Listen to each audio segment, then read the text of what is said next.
Coucou. Salut. Hi, Mary. Oh, I love your necklace, Mary. Thank you. Salut. Wow. Salut, Nicolas. Salut. On va faire une belle équipe, hein? T'es noir, Nicolas, on ne te voit pas. Oui, on ne te voit pas, Nicolas. C'est bizarre, j'ai mis la... Oh, j'ai ouvert la vidéo. Mais comment ça? Peut-être. Je sais Nicolas, pas. ouais, je suggère de quitter et de revenir. OK. Je vais dire. Et ok, je vais juste vérifier. Je vais aller chercher un verre d'eau. J'arrive. Donc, Stéphanie, tu veux que j'enregistre aussi? Hein? Oh, Oui, c'est déjà en train d'enregistrer. Mais tu peux, enfin, c'est comme tu préfères. Tu peux l'arrêter maintenant et le commencer en même temps que le Facebook Live.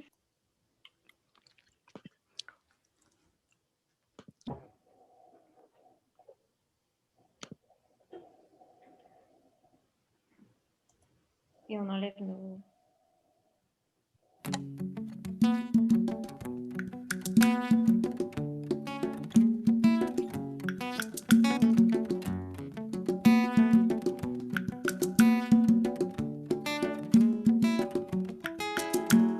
Haïti chérie ou maman liberté, ou son belle femme qui passe santé.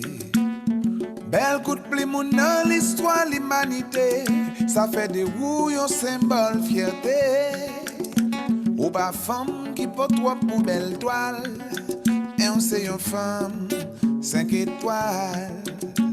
Je dis on tremble ou manque tomber, mais on met réjoui parce qu'on prend les puis frais. Ou c'est oiseau, oui ou c'est oiseau, maintenant de oublier, pas casser.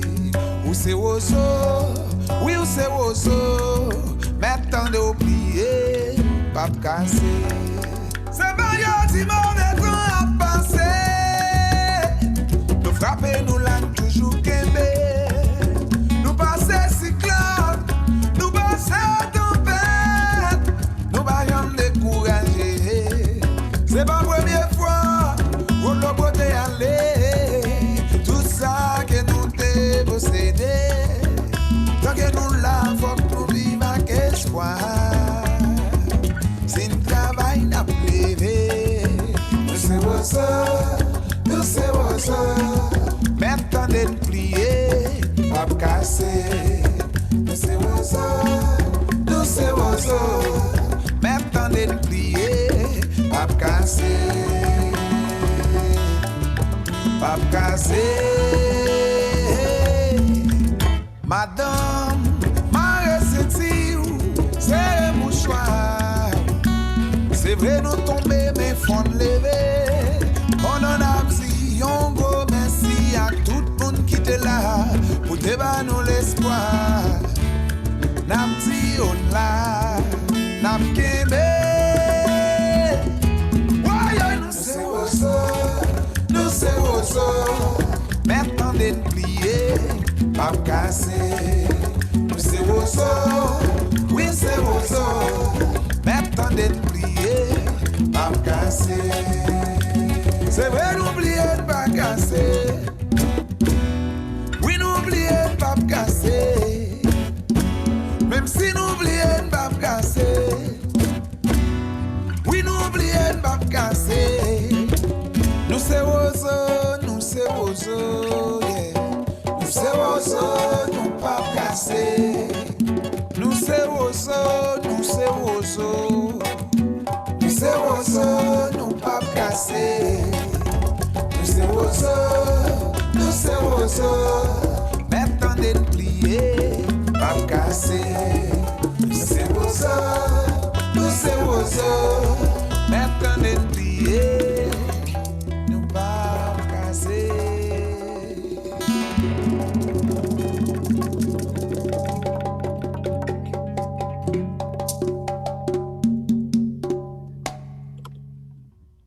Merci à Stéphanie de nous avoir proposé cette belle musique qui était en créole et qui nous vient de Haïti. Nous allons demander à notre ami Emmanuel qui est avec nous, qui va nous dire un mot. C'était notre façon de vous accueillir. Alors, Emmanuel va nous dire un mot de ce que nous dit la musique. Emmanuel, tu as la parole pour nous dire, pour nous interpréter le message de la musique.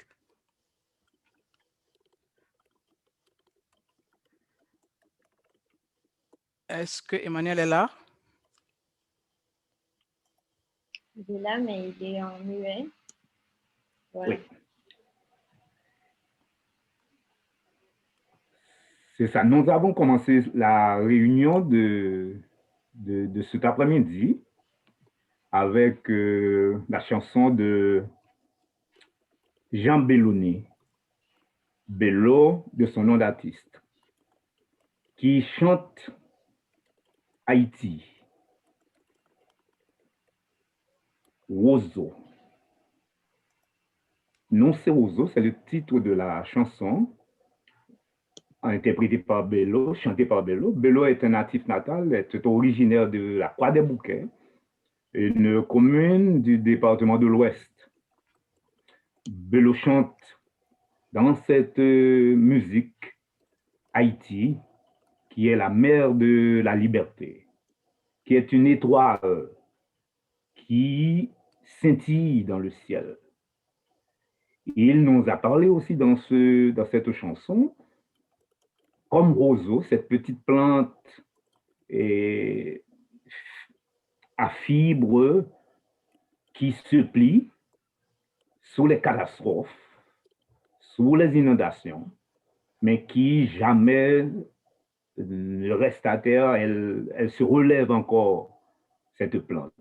Donc, Haïti est comparé à cette plante qui est tombée certaines fois, mais qui se relève en dépit des intempéries, en dépit des difficultés qui sont rencontrées sur le chemin. Et Bello aussi a remercié dans cette chanson tous ceux qui ont aidé ce pays à garder l'espoir en un lendemain meilleur. Bello chante aussi pour dire que si aujourd'hui tous les indicateurs sont au rouge, il y a des difficultés ça et là, mais il est sûr, comme ce roseau, comme cette plante, qu'Haïti va se relever et avec fierté, on aura un pays où il fera beau de vivre parce que les intempéries, les inondations, les pillages, les exploitations n'ont pas su et ne pourront jamais retenir ce pays dans un niveau où règne l'impunité et la misère. Donc c'est un pays qui va se relever avec fierté au timon, dans le concert des nations du monde. Voilà le message de Bello.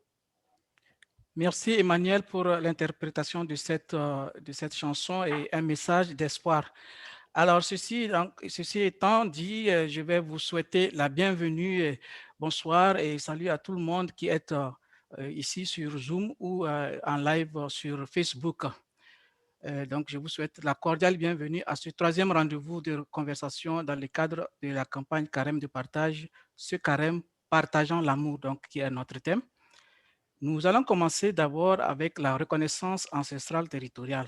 Je vais vous inviter à mettre dans le chat box le territoire autochtone sur lequel vous vous trouvez.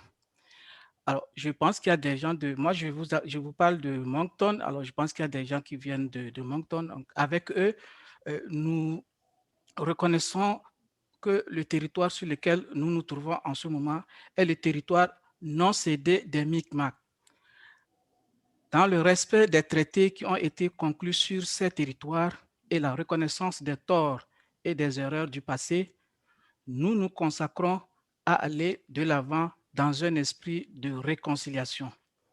Alors, s'il y en a parmi vous qui connaissent le territoire ancestral sur lequel il se trouve, eh bien, on vous invite à le mettre dans le chat box. Alors, je vais rappeler une petite instruction. C'est normal, en premier lieu, c'est normal que vous ne voyez pas tous les participants. Donc, nous sommes en webinaire, donc c'est normal. Mais vous n'aurez pas accès à votre caméra ni à votre micro, mais vous avez accès à 2 boîtes de conversation.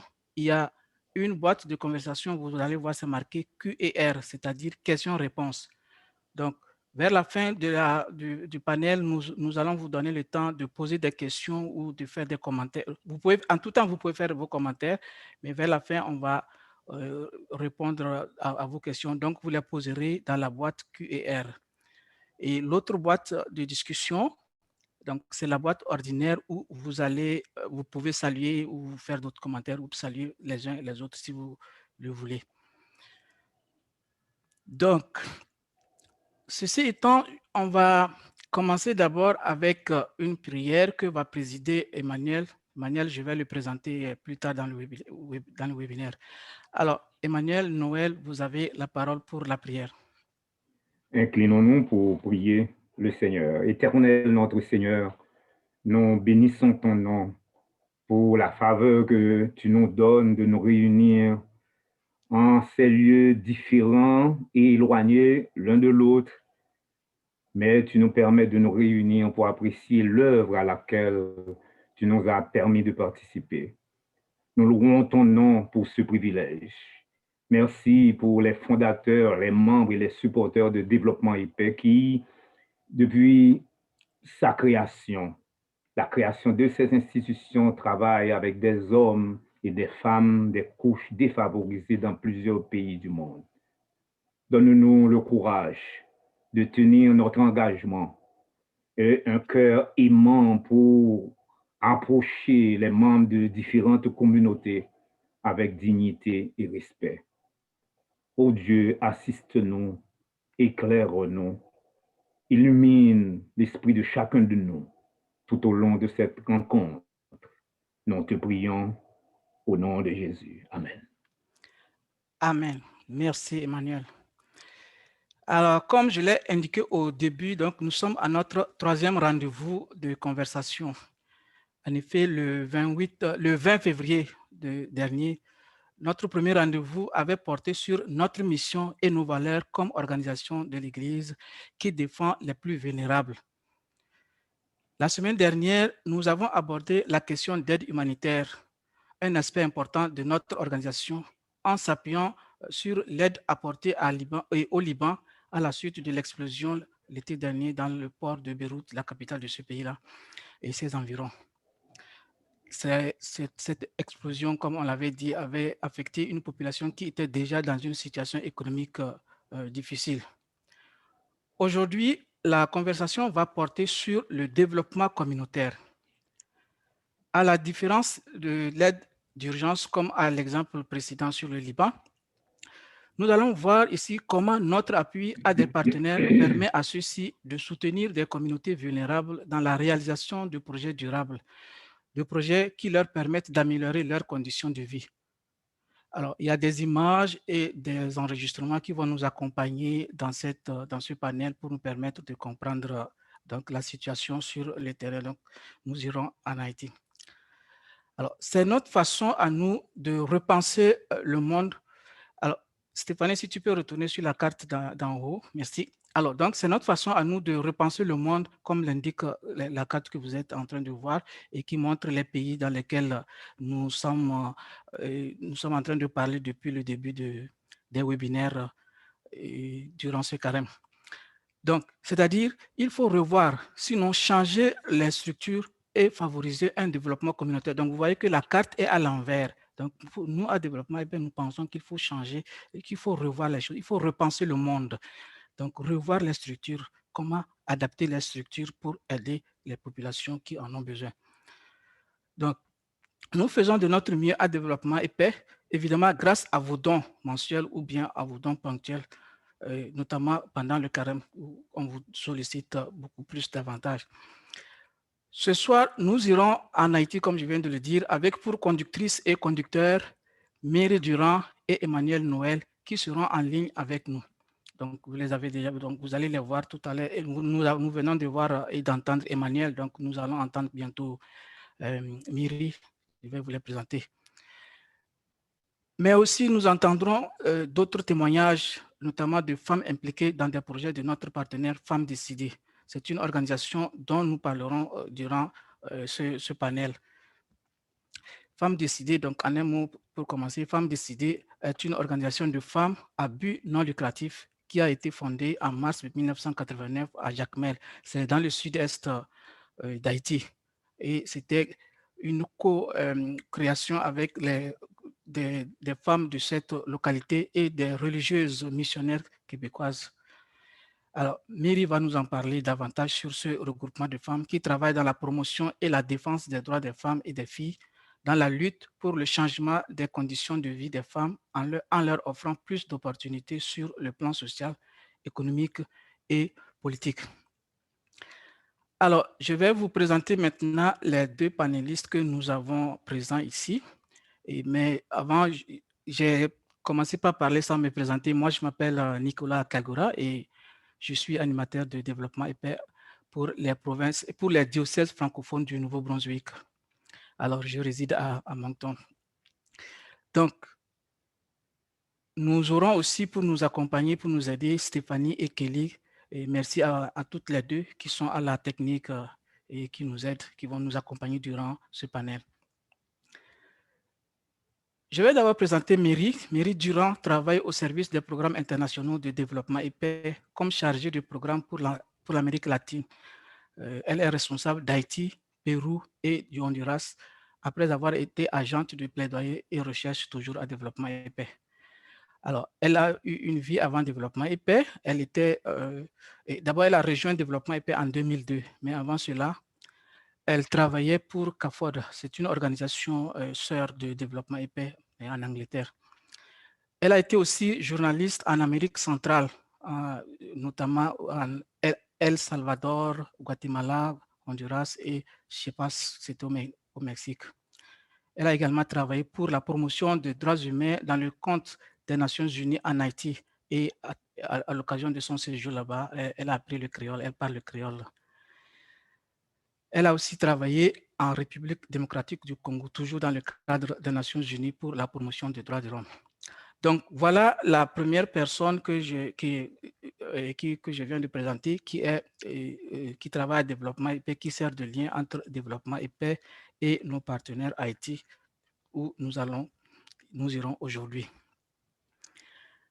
Alors, je vais présenter en même temps Emmanuel, donc, que vous avez vu et entendu. Emmanuel est agent de suivi des projets de développement et paix auprès des organisations locales et institutions partenaires d'appui aux organisations de base établies en Haïti, en intervenant dans plusieurs secteurs d'activité, parmi lesquels les droits de l'homme, la protection du sol et de l'environnement. Alors, avant ce poste, il a travaillé dans plusieurs domaines comme agronome responsable au PDID. C'est un projet de la Caritas Haïti et Helvetas Suisse à des armes. C'est dans le département d'Artibonite en Haïti. Il a également occupé des postes de responsabilité auprès des organisations telles que MEDA, Mennonite Economic Development Associates, FONED, Fondation Entraide et Développement économique. Et enfin, il a aussi travaillé pour Tearfund Angleterre. Donc, voilà deux personnes qui ont un bagage très fort, très lourd, et qui vont nous permettre de comprendre comment est-ce que nous intervenons en Haïti. Donc, Miri, qui sert de lien avec développement et paix, et sur le terrain, Emmanuel Noël, donc, qui va nous apporter aussi l'expérience du terrain. Donc, je vais en premier lieu donner la parole à Miri Durand, à qui je demanderai de nous dire comment, dans le contexte de développement communautaire, on intervient en Haïti. Alors, Miri, tu as la parole. Merci, Nicolas. Bonsoir tout le monde et merci de participer à notre webinaire ce soir. Comme Nicolas l'a dit, Développement épais est présent en Haïti depuis les années 70, quand des missionnaires du Québec sont allés travailler en Haïti avec les plus pauvres qui commençaient à participer au mouvement naissant contre Duvalier et ses abus. Il s'agissait de travailler avec des organisations qui réclamaient les droits humains, avec le secteur paysan, qui luttait pour avoir accès aux terres, le travail pour la dignité des pauvres, qui prônait l'alphabétisation et la dignité humaine. Aujourd'hui, 50 ans plus tard, nous sommes encore présents en Haïti, le pays le plus pauvre des Amériques. Un focus important de notre travail a été la reconstruction après le tremblement de terre terrible de 2010. Et nous avons travaillé pas seulement dans la reconstruction physique, mais aussi dans la reconstruction des organisations sociales gravement affectées dans le secteur des droits humains, le secteur paysan et dans le secteur des femmes. Aujourd'hui, en cette année de pandémie, notre programme est actuellement réduit à cause de la baisse dans nos revenus. Mais nous gardons espoir de pouvoir relancer notre programmation en Haïti. Voici nos thèmes prioritaires. Le premier, c'est la participation citoyenne. Nous travaillons avec des organisations haïtiennes qui encouragent les communautés à prendre leur destin et leur bien-être en main, avec des initiatives communautaires et des actions pour pousser les autorités haïtiennes à assumer leurs responsabilités envers la population. Donc, c'est très important que les gens prennent en charge leur propre destinée et leur propre destin et qu'on n'encourage vraiment pas l'assistantialisme. Dans tous nos projets, c'est les gens des communautés qui sont au centre des actions. Deuxièmement, une autre priorité, c'est des initiatives pour faire face à la dégradation environnementale. Haïti est très, très vulnérable au changement climatique, malheureusement. Donc, nous travaillons avec des initiatives agricoles qui réduisent la vulnérabilité des Haïtiens aux impacts des changements climatiques. Troisièmement, nous travaillons à renforcer les organisations paysannes et leurs organisations. Nous avons des initiatives de création d'entreprises paysannes pour la commercialisation des produits agricoles, comme le moringa, comme les œufs, comme le beurre d'arachide qu'en Haïti qui est appelé le momba. Ces entreprises sont gérées à base d'économie sociale et solidaire. Quatrième volet, une autre priorité pour nous, c'est les femmes et leurs droits. Dans un pays où une femme sur 8 est la victime de violences basées sur le genre, où presque la moitié de la population croit qu'il est acceptable de battre une femme si elle est une mauvaise femme, entre guillemets, et dans un pays où les chansons populaires ont souvent des paroles misogynes contre les femmes, nous travaillons pour renforcer les organisations des femmes pour qu'elles puissent venir en aide aux victimes de violences sexuelles et sensibiliser la population haïtienne sur la situation des femmes et de ses droits. Donc, vous allez entendre plus tard, en plus de détails, sur notre partenaire Femmes Décidées qui fait justement ce travail. Mais avant, je vais passer la parole à Emmanuel Noël, qui est notre agent de suivi de programme en Haïti depuis plusieurs années. Emmanuel est en place depuis juste après le tremblement de terre. Il connaît très bien notre programmation. Actuellement, il est à New York, mais il est en contact constant avec les partenaires et il connaît vraiment très bien notre travail. Donc, Emmanuel, je te donne la parole. Merci.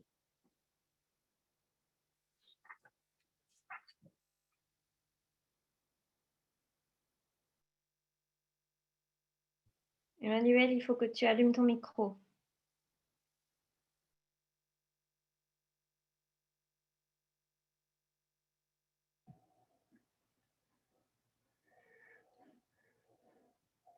Merci, Mary. Nous saluons tous ceux et toutes celles qui nous écoutent un peu partout et dans le cadre de cette réunion. Alors là, je vais vous faire une brève présentation de l'action de développement épais en Haïti. L'action de développement épais en Haïti, depuis plus de 50 ans, s'est étendue sur plus d'une vingtaine d'organisations paysannes et d'institutions d'appui au mouvement populaire. les partenaires de développement épais se sont retrouvés sur 7 des 10 départements du pays et touchant plusieurs secteurs d'intervention comme la sécurité alimentaire, la production, la transformation, les droits humains, le renforcement institutionnel, les radios communautaires, l'économie sociale et solidaire et la promotion des organisations de femmes. Il faut dire que toutes les initiatives supportées par Développement épais ont été faites dans le respect d'un certain nombre de principes démocratiques. Par exemple, les activités sont identifiées par les partenaires locaux à partir des diagnostics sur les besoins des membres de la population. Et ces partenaires-là, on les retrouve dans des endroits les plus reculés du pays. Et ces endroits-là, ce sont des endroits qui sont très peu visités par les dirigeants de l'État haïtien et même les institutions internationales en général. Donc, les activités de développement épais ont toujours eu des retombées positives sur les communautés ciblées. À titre d'exemple, nous pouvons citer le projet de reconstruction des maisons que Développement épais avait financé avec ITK. Ce projet a été mis en place, a été exécuté dans la commune de Gressier, où se trouvait l'épicentre du tremblement de terre de janvier 2010. Contrairement aux autres maisons faites de plywood ou de bâches plastiques par des organisations humanitaires du monde, c'est les constructions faites par ITK, 10 ans après, demeurent des espaces de vie agréables pour les familles bénéficiaires. Et parce que aussi, ces maisons sont bien entretenues par les propriétaires, par les résidents de ces maisons. Parce qu'il y avait, dans le cadre de ce programme, un encadrement, une animation qui a été conduite par le personnel de l'ITK. Donc, c'est ce qui fait que même après plus de 10 ans, ces maisons restent des maisons où il fait bon et agréable de vivre. Et ça reste un modèle, même pour les dirigeants de l'État haïtien, parce qu'assez souvent, il y a des dirigeants de l'État au moment de la construction des maisons et même après, ont visité la zone et ils ont reconnu que ce projet a pu laisser des traces vraiment durables dans cette communauté avec ces constructions qui servent encore les gens de ces communautés. Un autre exemple que je pourrais prendre, c'est Agrisol, Agriculture solidaire, qui est un consortium de 2 organisations paysannes partenaires et d'une institution d'appui que Développement épais avait supporté dans la mise en place d'initiatives d'économie sociale et solidaire. Depuis 2015, Agrisol s'est lancé dans la production et la commercialisation des œufs et des poulets de chair, desservant jusqu'à présent une chaîne d'hôtels, de restaurants, de pâtisseries et de petites marchandes dans le département de l'Ouest, essentiellement. Un autre exemple qu'on pourrait prendre encore, c'est le renforcement des organisations de défense des droits humains de la société civile haïtienne. Le RNDDH et le GILAP, par exemple, se retrouvent aujourd'hui sur les fronts de la vigilance démocratique à un moment où les autorités gouvernementales s'évertuent à saper les bases de toutes les autres structures codépositaires du pouvoir en Haïti.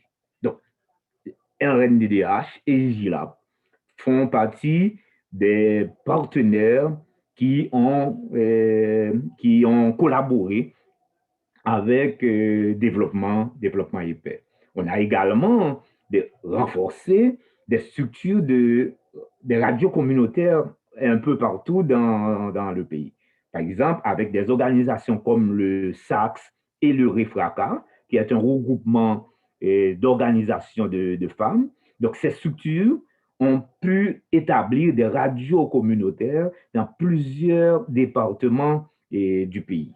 Et ces radios portent régulièrement des messages de sensibilisation sur les risques et les désastres, la sensibilisation sur la démocratie, le respect des droits humains, le leadership féminin, la citoyenneté.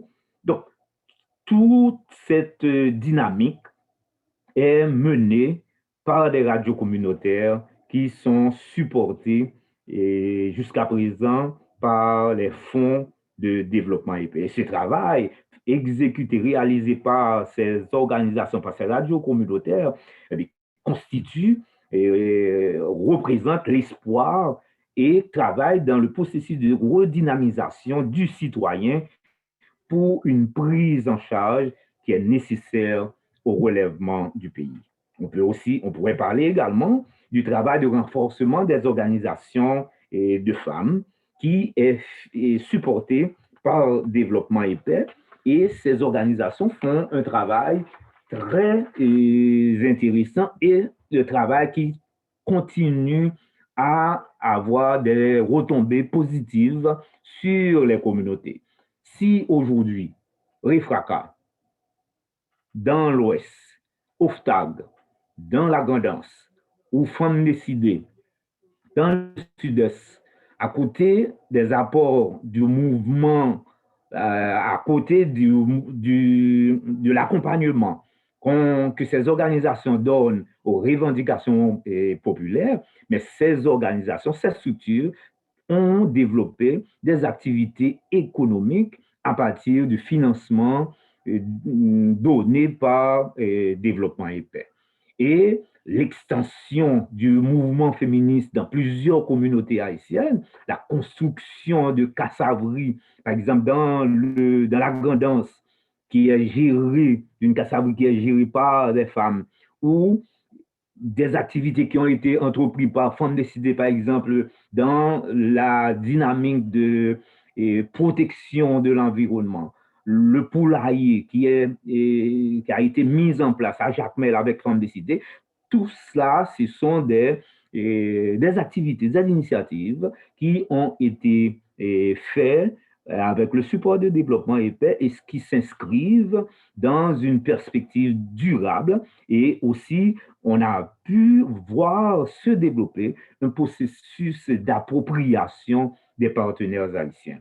On pourrait citer également des boulangers écologiques, une à Marigot, il y a une boulangerie à Marigot, une autre à Font-Prince, dans la commune de Jacmel, donc, où on fabrique, ce sont des boulangeries écologiques. C'est-à-dire, on ne consomme pas du bois, mais c'est fait à partir, l'alimentation, l'énergie est apportée à partir du gaz, de propane, donc ce qui permet de lutter contre le déboisement et la dégradation de l'environnement.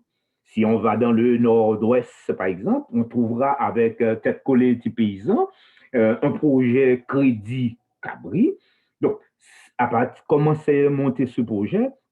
L'institution, les Têtes Collées, a proposé ce dossier à Développement et Paix qui a été étudié et retravaillé. Dans le cadre de ce projet, il y a eu des chèvres, des boucs améliorés qui ont été achetés dans le sud, qui ont été emmenés jusqu'au nord-ouest.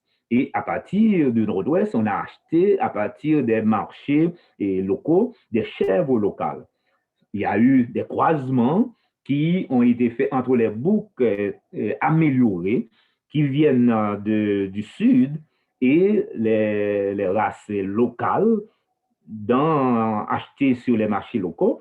Donc là, il y a eu des croisements, et actuellement, avec les progénitures, on a des petits qui ont pu permettre à ces planteurs, à ces éleveurs d'avoir des profits. Si on regarde sur le poster, le bouc que vous voyez là, juste au milieu, donc c'est un petit qui est né à partir du croisement des boucs améliorés, achetés dans le sud, et des femelles. Et les femelles, vous les voyez devant vous des femmes, par exemple, qui reçoivent les femelles. Donc, dans ce projet, l'organisation Tête Collée reçoit des profits et les membres de la communauté continuent d'avoir un meilleur revenu à partir de ventes des chèvres et des petits boucs, des boucs qui ont été produits dans le cadre de ce projet. Et actuellement, si Tête Collée ou n'importe quelle organisation veut étendre ce projet, donc ces institutions-là pourront trouver sur place, des boucs améliorés pour continuer et étendre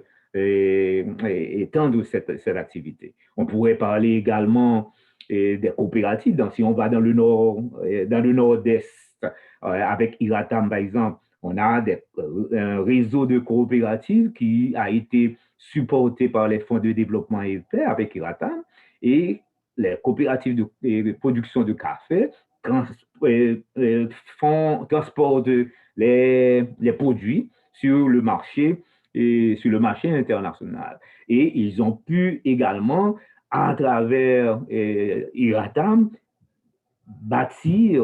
faire une expérience de production des œufs à partir de l'expérience qui a été faite par Agricole dans l'Ouest.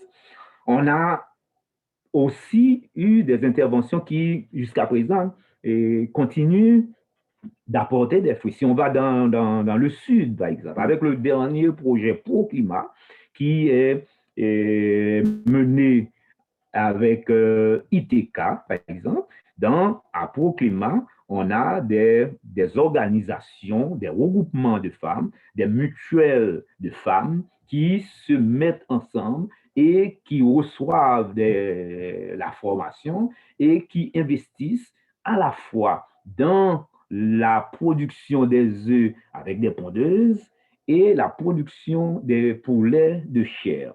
Donc, et c'est des réseaux de femmes, des groupements de femmes qui sont mis en réseau et qui produisent des œufs et des poulets de chair qui sont vendus sur les marchés locaux.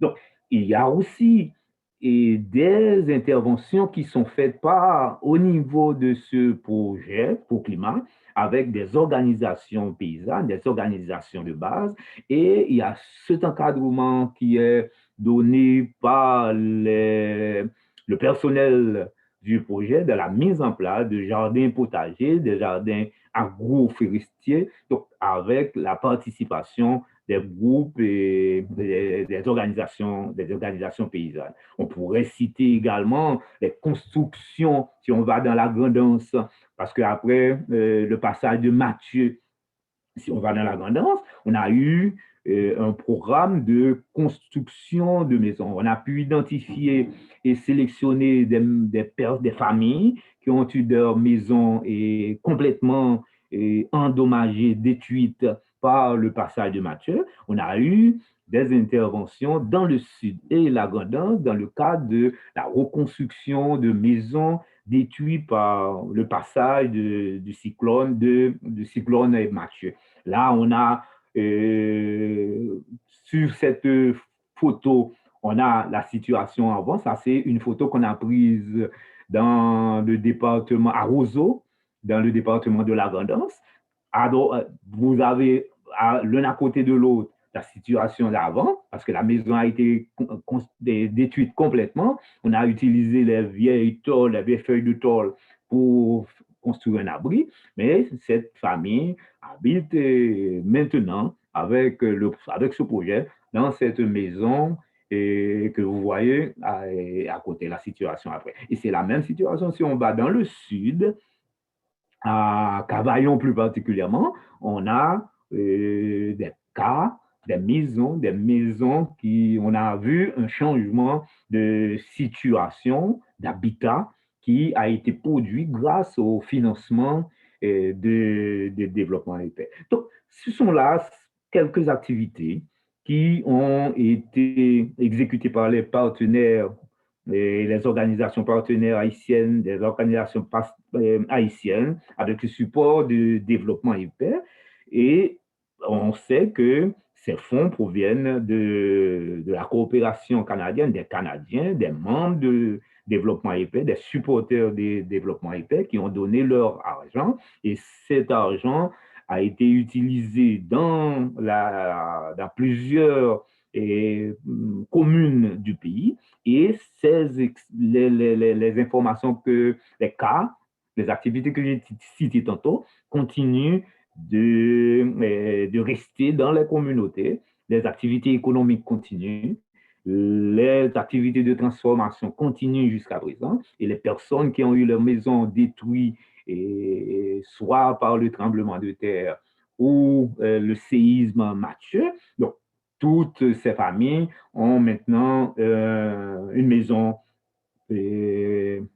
confortable pour vivre avec leur progéniture. Donc voilà en gros quelques-unes des activités qui ont été financées, supportées avec les fonds de développement et paix provenant du citoyen canadien qui conserve encore l'espoir en ce pays qui va se relever parce qu'il y a des interventions qui sont faites, des interventions conscientes et conscientisantes qui sont faites sur le terrain. Merci. Wow. J'ai envie de dire waouh. Merci beaucoup, Emmanuel, pour ce tableau. Et tu as été modeste en disant quelques-unes, mais c'est vraiment énorme, beaucoup de travail. Et nous voyons que les gens ne dorment pas en Haïti. Et merci beaucoup.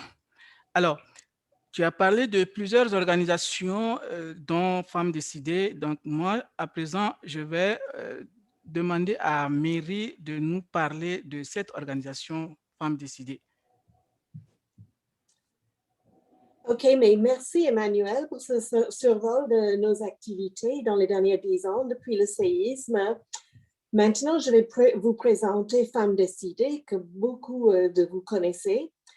Femmes Décidées, c'est une organisation de femmes qui travaille dans un projet actuel qui vient en aide des victimes de violences et qui sensibilise la population haïtienne sur la situation de la femme. C'est un projet qui est financé en partie, qui est cofinancé par le ministère des Relations internationales et de la francophonie du gouvernement du Québec. Dans ce projet, on a 3 volets de travail. Un, c'est l'accompagnement des femmes et filles victimes de violences basées sur le genre.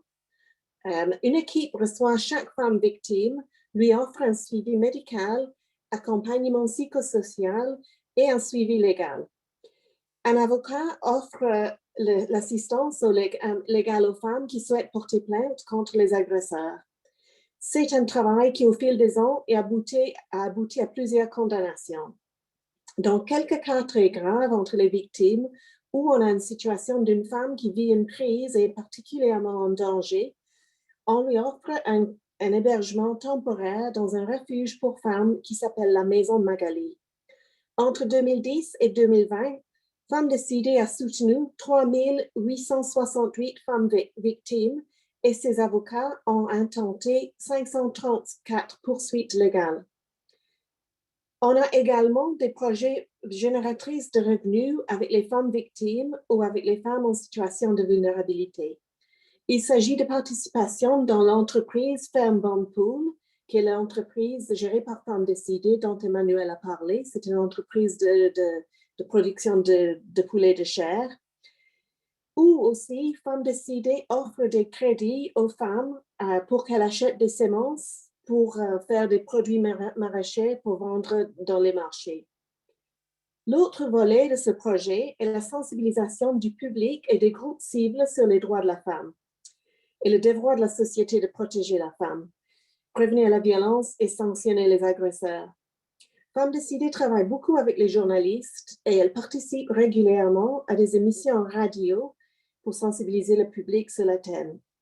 Aussi, dans ce travail de sensibilisation, il est très important de sensibiliser les hommes parce que si on ne travaille pas avec les hommes, la situation des femmes ne changera pas.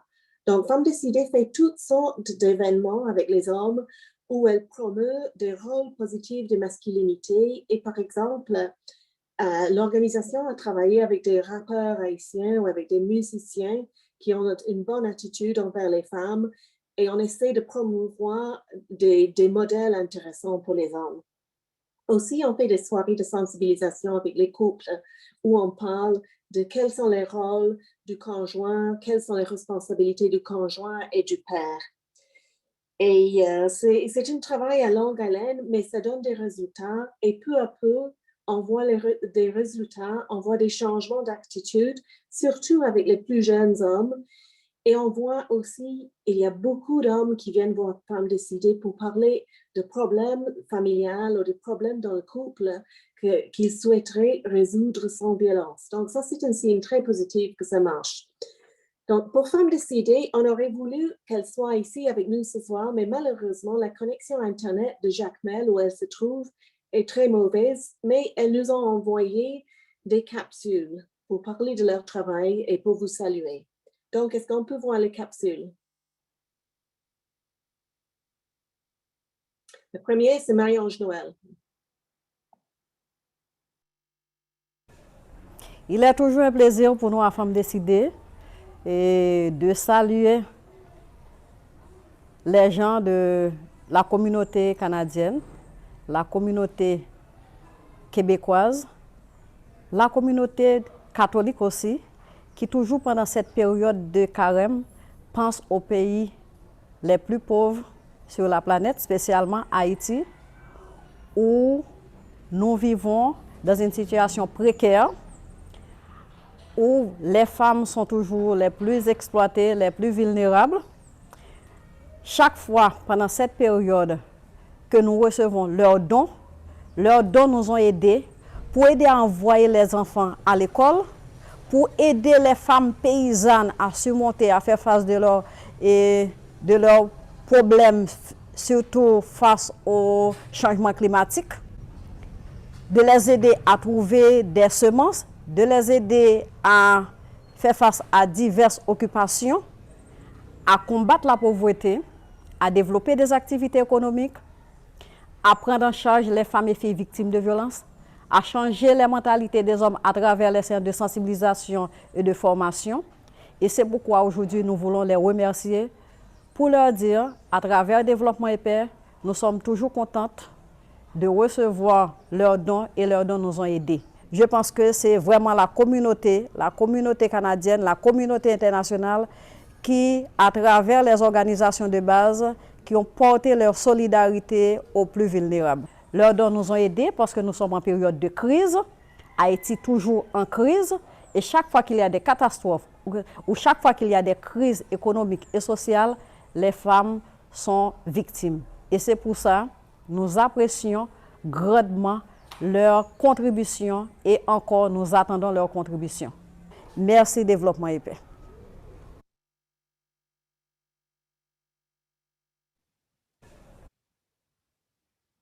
Alors, merci. Alors, après, Madame Marie-Ange, qui est la coordonnatrice de Femmes Décidées, on va écouter aussi un avocat qui travaille avec ces femmes. On a deux autres femmes, mais avant d'écouter les deux autres femmes, nous allons écouter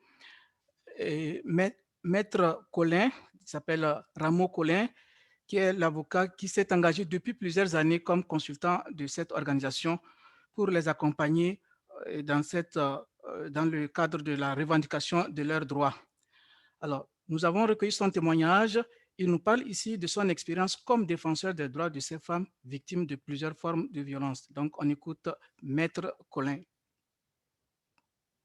L'expérience que j'ai faite comme avocat attaché au service d'accompagnement des femmes et filles victimes de violences à l'organisation Femmes Décidées m'a permis de comprendre mieux la problématique de la violence faite aux femmes et de la nécessité d'une prise en charge sérieuse de ces femmes et filles victimes de violences.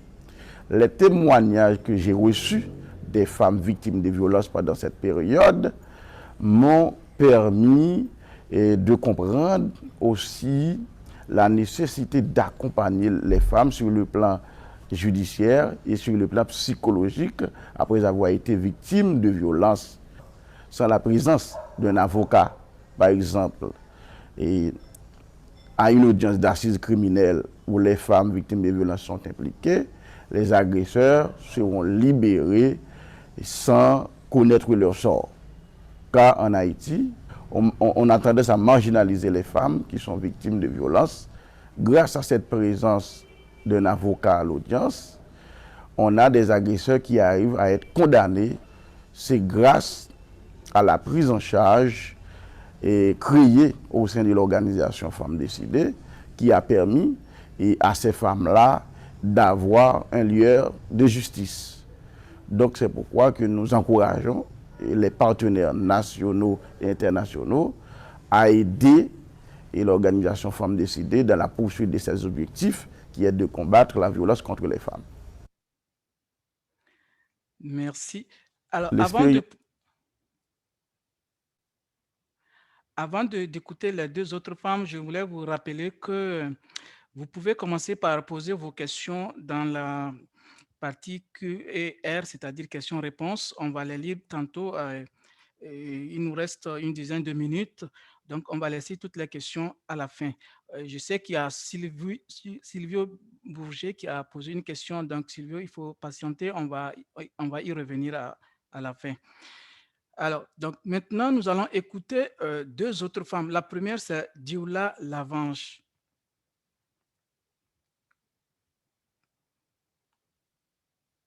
Bon, premièrement, je me dis Femmes Décidées, merci pour l'aide. Je veux remercier Femmes Décidées pour son aide envers moi. J'ai une fille de 20 ans qui a été victime de tentatives de viol. Femmes Décidées l'a prise en charge et l'a hébergée au centre Magali pour la vie. Au moment de retourner chez moi, Femmes Décidées m'avait conseillé de ne pas l'emmener dans la zone parce que l'agresseur est un voisin, il circule librement dans la zone.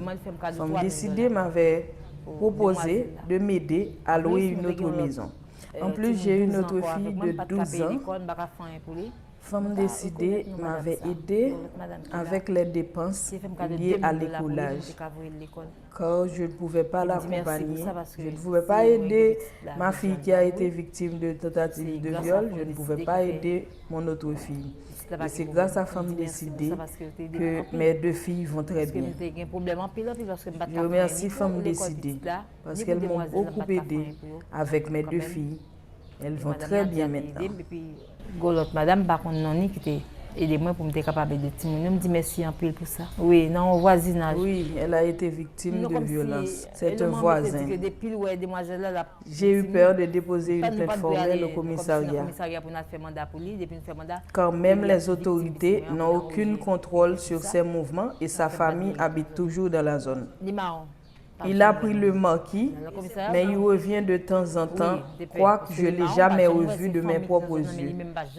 Donc, c'est n'importe qui gagne un monde qui comme si victime. Elle a été bien traitée au centre de Femmes Décidées. Ma fille a été très à l'aise, j'ai pu lui parler. Moi-même, je me sens que il n'y a pas de sortie. Il n'y a pas de sortie même. Ma fille était obligée de laisser le pays pour aller en République dominicaine pour la protéger. Elle m'a toujours témoigné que les responsables du centre l'avaient traitée avec humanité, dignité et respect. Je n'ai eu aucune inquiétude pour ma fille. Au contraire, et plus d'une fois, j'étais tentée de solliciter une autre place pour ma deuxième fille au centre de Femmes Décidées.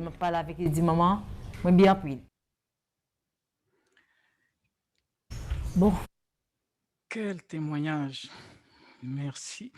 Alors, on va poursuivre avec le dernier témoignage de Madame Précianis Lolo.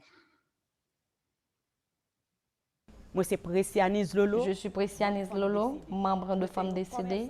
Comme commerçante, Femmes Décidées m'a beaucoup aidé. Tu commerces Port-au-Prince, quoi des bouquets? Dans le temps, j'avais l'habitude d'aller à Port-au-Prince, voir des bouquets, Léogane, Miragouane pour acheter des poulets de chair pour vendre à Jacmel. Cependant, quand Femmes Décidées a construit un poulailler à Jacmel, je pouvais trouver des poules sur place, n'ayant pas besoin de me rendre ni à la Croix des Bouquets, à Grand Goave, à Petit Goave, à Léogane ou ailleurs pour en acheter. Pour faire le commerce de poulets de chair, on a besoin de montant d'argent assez substantiel. Au poulailler de Femmes Décidées, quand j'achète les poulets à crédit, je rembourse après la vente. Et trouver plus de temps pour prendre soin de mes enfants et entreprendre d'autres activités personnelles. Femmes Décidées m'a beaucoup aidé à faire mon commerce. Aussi, s'il n'y avait pas ce poulailler sur place à Jacmel, avec les dernières tracasseries de la rue, je ne pourrais jamais me rendre à Port-au-Prince. J'abandonnerais ce commerce tout simplement. Avec ce poulailler à Jacmel, je n'ai pas la nécessité de me rendre à Port-au-Prince. Je m'approvisionne au poulailler de Femmes Décidées établi dans la communauté. Je souhaiterais que ce poulailler se développe encore plus, sinon cela me dérangeait grandement. Et il pourrait me venir le désir de reprendre la route pour aller à Port-au-Prince et chercher d'autres fournisseurs. Quand des clients viennent vous demander des poulets de chair et que vous n'en disposez pas, cela dérange beaucoup, même si l'on a d'autres produits à offrir, car le poulet de chair est un des produits les plus demandés au marché. La vente du poulet m'a beaucoup aidé, en dépit du fait qu'il y a actuellement beaucoup de marchands qui en vendent. Et cela ne me dérange vraiment pas, car je fais et je vis de ce commerce depuis longtemps déjà.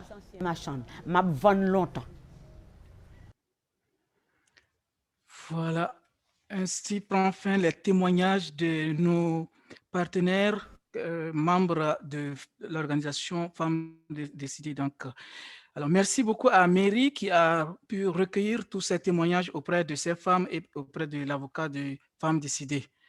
Alors, et comme vous avez vu, c'est un gros travail qui est fait avec Développement et Paix en Haïti. Et on ne le dira jamais assez, ce travail ne pouvait pas se faire sans votre assistance, sans votre aide de votre temps, de votre argent que vous donnez soit mensuellement ou à l'occasion du carême ou à d'autres occasions. Et donc, c'est grâce à ces dons-là qu'on peut faire ce travail que vous venez de voir. S'il y a des gens qui se demandaient, mais est-ce que l'argent que nous donnons, est-ce que ça fait quelque chose? Alors, ce soir, vous avez la réponse. Et dans les 3 webinaires d'ailleurs que nous avons depuis le début, alors donc vous voyez les réponses de comment travaille votre argent que vous donnez. Alors, nous n'avons pas beaucoup de temps. On va commencer par répondre aux questions. Ici, je ne vois plus des questions. Est-ce que tu les vois, Stéphanie? Mary a répondu à plusieurs questions dans par écrit. Mais sinon, il y a des questions dans le chat de Silvio Bourget. Oui, j'avais vu une question de Silvio qui demandait le nombre de maisons. Si on avait le nombre de maisons, oui, c'est ça, construites. Ouais, pouvez-vous nous dire? Ouais, vas-y. Oui, juste après le tremblement de terre, on avait reconstruit 400 maisons. Après l'ouragan Matthew, on avait construit comme environ 25 à 28 maisons, mais on en avait réparé plusieurs. On avait réparé jusqu'à 300 ou 400, quelque chose comme ça. La construction coûte très cher en Haïti, mais on a fait ce qu'on a pu faire. Les autres questions, il y avait une question sur les autres partenaires en Haïti. À part Femmes Décidées, on a un autre partenaire, ITECA, qui est l'Institut de technique d'animation et technologie. On a un autre partenaire aussi dans le Nord-Est qui s'appelle IRATAM, qui est l'Institut de recherche sur l'aménagement du terrain. Et on a 2 projets avec ITECA. Un, c'est le projet ProClimat, c'est la production agricole adaptée au changement climatique. Et on a un autre projet avec Ithaca qui est une ferme expérimentale qui est à Gressier. Comme je vous mentionnais au début, actuellement, notre programmation est réduite en Haïti à cause de manque de fonds, mais on a plusieurs partenaires. On attend que cette année difficile passe, que notre situation financière s'améliore pour nous relancer. Merci Mary pour la réponse. Est-ce que tu vois les autres ou tu veux que je te les lise? Non, il y avait aussi une autre question sur la COVID. En fait, la situation de la COVID en Haïti, ça a été moins grave que prévu parce qu'au début, tout le monde était très, très inquiet. On pensait que ça allait mettre Haïti à terre. Et ça n'a pas été complètement expliqué, mais Haïti a été moins frappé que ce qu'on aurait pensé. C'est sûr qu'en Haïti, ils ne font pas beaucoup de tests de dépistage de COVID, mais les théories pour lesquelles Haïti n'a pas été si frappé que ça, c'est que, c'est une population très jeune. Et COVID, c'est une maladie qui frappe les plus vieux. Et souvent, les gens... L'espérance de vie en Haïti est beaucoup plus bas qu'au Canada. Donc, souvent, les gens au Canada, au Québec, qui sont très frappés par le COVID, qui sont dans la soixantaine ou ils ont 70 ans, 80 ans. En Haïti, souvent, ces gens-là sont déjà morts d'une autre cause. Une autre chose aussi, c'est qu'il y a... Développement IP travaille beaucoup en région rurale. Et on travaille peu en région urbaine. Et en région rurale, les gens peuvent faire la distanciation sociale. Bien qu'en Haïti, il y a eu quand même pas mal de résistance de la population à COVID parce que c'est une maladie à laquelle que beaucoup de gens ne voulaient pas croire. Nicolas, est-ce que tu veux me donner le sommaire des autres questions? Il y avait une question que le pourcentage environ de familles qui sont allées en Haïti par développement épais. Qui sont aidées? Oui, c'est très peu. Qui sont aidés, pardon, qui sont aidés. Donc, c'est une question de Micheline Saint-Arnaud. Je ne pourrais pas vous dire, mais par rapport à la population totale d'Haïti, nous, c'est très, très peu ce qu'on peut faire. Je ne peux pas vous donner un chiffre, mais on ne peut vraiment pas dire qu'on aide la majorité de la population. La seule chose que je pourrais vous dire, c'est qu'on travaille beaucoup dans les radios communautaires qui sensibilisent les gens sur les enjeux, sur les changements climatiques, sur les cyclones et tout. Et quand on fait ces émissions communautaires, elles sont écoutées par beaucoup de monde, mais je ne peux pas vous donner des chiffres. Alors, Céline Blais, comment décidez-vous à qui vous construisez la maison? Y a-t-il des critères de sélection? Donc, les personnes qui bénéficient de la construction, est-ce qu'il y a des critères? Oui, en fait, c'est les organisations eux-mêmes qui mettent les critères. Et l'expérience la plus récente qu'on a eue, c'était après l'ouragan Mathieu en 2016. Et on a travaillé avec plusieurs organisations et nous avons demandé les organisations de s'asseoir ensemble et eux de faire les priorités. C'est qui devrait avoir les maisons et la réparation des maisons. Et c'est eux qui ont créé une liste de critères prioritaires, comme par exemple les familles les plus vulnérables, les familles monoparentales, les familles qui avaient des vieux, les familles avec le plus d'enfants, les familles avec les moins de moyens. Mais un autre critère aussi qui est sorti, c'est qu'il fallait aider les familles qui étaient prêtes à s'engager, à travailler, à mettre du travail dans leur maison et à mettre une contribution dans les matériaux de construction. Mais c'est très démocratique. Nous, on n'impose pas les critères. C'est les gens à la base qui les décident. Merci, Mary. Alors, je vois qu'il y a beaucoup de questions, beaucoup de commentaires, mais malheureusement, nous sommes arrivés à la fin. Là, il y avait Emmanuel qui voulait dire quelque chose. OK, je vais laisser Emmanuel parler parce que après, je pense qu'on va conclure après cela parce qu'on ne peut pas répondre à toutes les questions pour ne pas dépasser trop notre temps. Vas-y, Emmanuel. Oui, c'est ça. Je voulais ajouter seulement, et par exemple, c'est vrai qu'on a, comme l'a dit Mary, on ne peut pas identifier, donner un chiffre exact sur le nombre de familles qui assistés par Développement et Paix. Mais ce que l'on sait, c'est qu'on a des institutions qui travaillent sur 7 communes, sur 7 des 10 communes du pays, et qui interviennent, qui travaillent avec d'autres groupes de base, qui donnent un encadrement aux associations paysannes, aux groupements de femmes. Donc, ça fait beaucoup de familles.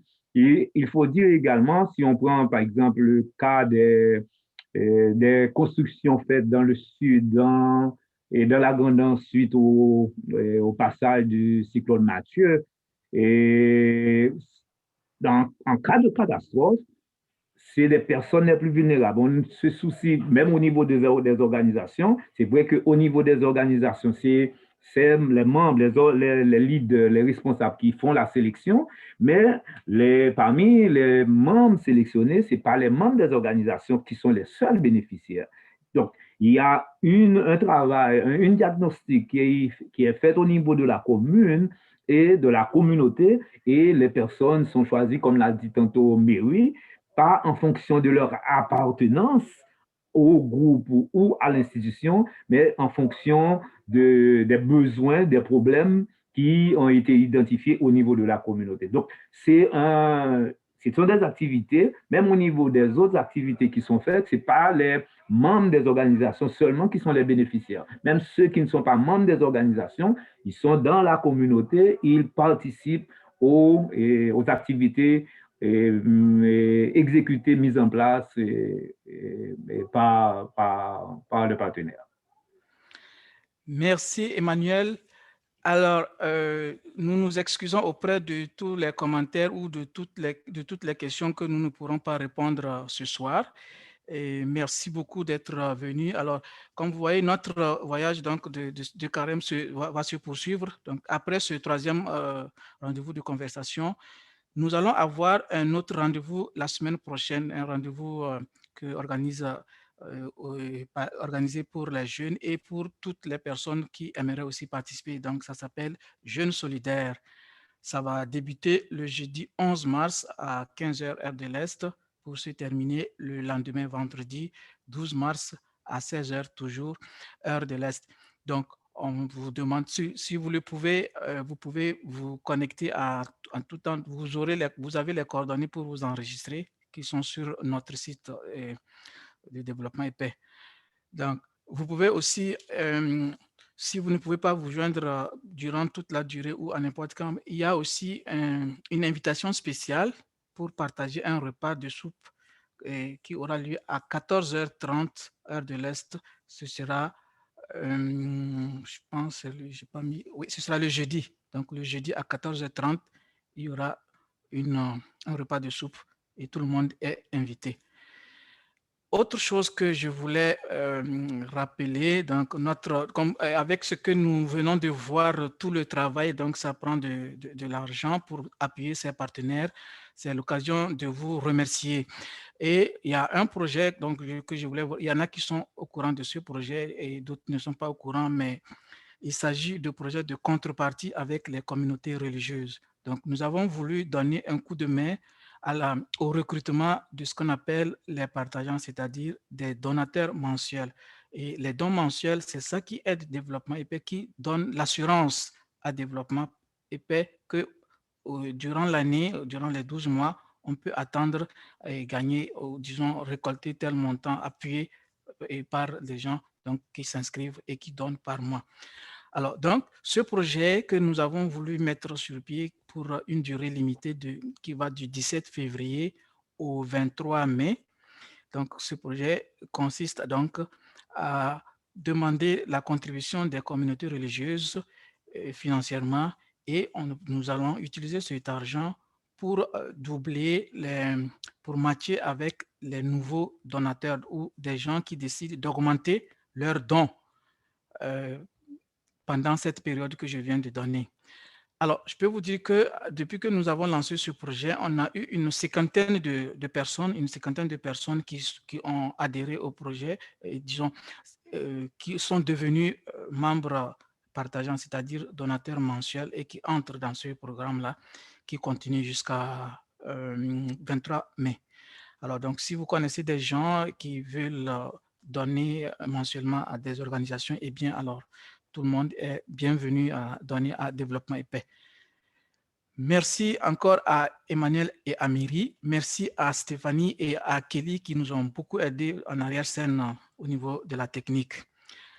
Alors, à vous tous, je souhaite bon carême, une bonne continuation du carême. Oui, merci Stéphanie. Alors, vous voyez, elle vient d'afficher donc la façon de donner à Développement et Paix. Nous allons terminer, comme on a commencé en musique, donc nous allons terminer aussi avec la musique pour vous souhaiter une belle soirée et une bonne continuation du carême. Merci. Où sont belles femmes qui passent santé. Belle coup de pluie, mon dans l'histoire, l'humanité. Ça fait des roues, un symbole fierté.